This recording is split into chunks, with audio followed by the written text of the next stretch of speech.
Hi viewers, అందరికీ నమస్కారం. Welcome to Sravya's recipes. Hi అండి, ఇవాళ మన రెసిపీ పచ్చిపప్పు కొబ్బరి కూర.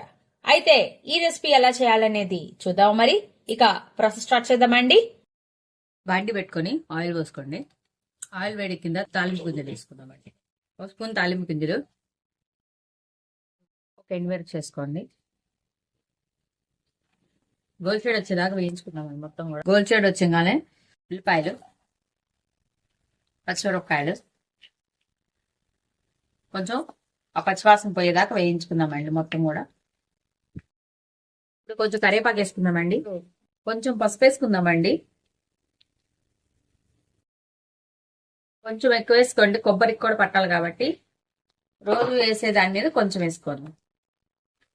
ఒకసారి మొత్తం కలిపుకొని కొబ్బరి వేసుకున్నామండి. ఇప్పుడు ఇలా కొబ్బరి తురుముకొని ఉంచుకోవాలండి. మీకు ఎంతైతే కావాలనుకున్నామో అంత కొబ్బరి తురుముకొని ఉంచుకోవాలి. దీంట్లో వేసేసుకొని కంప్లీట్ గా వేగిపోవాలండి. మొత్తం ఆ పచ్చి వాసన పోయి చాలా దగ్గర పడిపోతుంది. దగ్గర పడేదాకా వేయించుకోవాలి. ఇదిగోండి, ఇలా ముందుగా కొంచెం పచ్చిపప్పు విడిగా ఉడకబెట్టుకొని ఉంచుకోవాలండి. పచ్చిపప్పు జస్ట్ నేను నానబెట్టలేదండి. జస్ట్ కొంచెం గిన్నెలో పచ్చిపప్పు వేసేసుకొని నీళ్ళు వేసుకొని ఒక 4-5 విజిల్స్ రానిచ్చిన తర్వాత ఇలా ఉడకబెట్టుకోండి. ఉడకబెట్టుకొని ఈ పచ్చిపప్పు ఇప్పుడు దీంట్లో వేసుకుందామండి. మొత్తం కూడా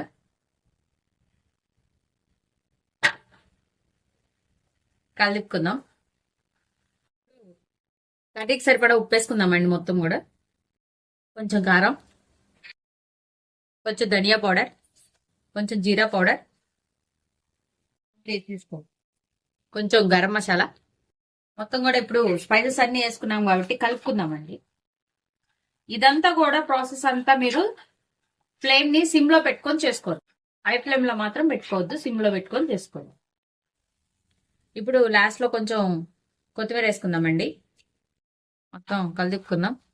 అంతే అండి, కర్రీ అయిపోయింది. ఇప్పుడు మనం దీన్ని ఒక బౌల్లోకి తీసుకుందాం. ఇప్పుడు మొత్తం కూడా కర్రీని. అంతే అండి, పచ్చిపప్పు కొబ్బరి కూర రెడీ అయిపోయింది. ఈ వీడియో కనుక మీకు నచ్చినట్టయితే ప్లీజ్ లైక్ చేసి, షేర్ చేసి, సబ్స్క్రైబ్ చేసుకోండి.